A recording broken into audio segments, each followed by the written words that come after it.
Let's start with this dust-up we've been talking about a lot this week over Benghazi. Benghazi is back. Republicans say a newly released White House email that is only in the public domain because a conservative group sued the White House.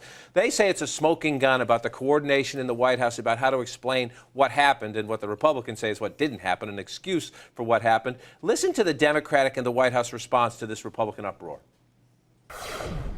What we have seen since hours after the attack,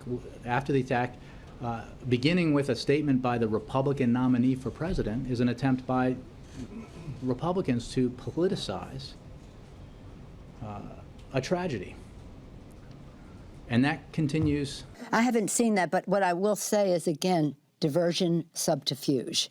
Benghazi, Benghazi, Benghazi. Why aren't we talking about something else? Dude, this was like 2 years ago.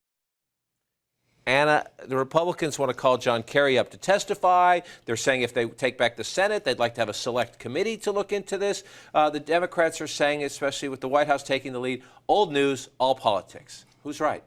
Well, I think this is red meat for the Republicans, right? When they are looking at the November elections, they want to turn out the base, and this is exactly what they do. You talk to Republicans on the Hill, and they're going to keep pressing this point, whereas you see the Democrats, and they're just simply saying, they're trying to make light of it almost. And I don't know whether that's going to probably almost inflame the right even more. Risky to make light of it, Jonathan. An ambassador and 3 other Americans died in Benghazi. And this email comes out.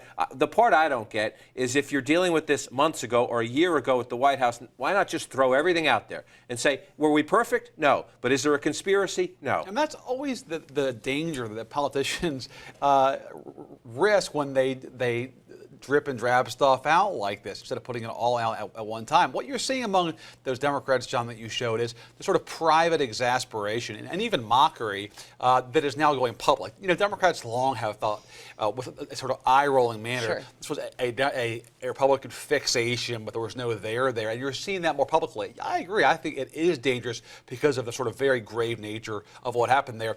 Politically in the short term, Anna's right. This is a good turnout lever for the Republicans, though.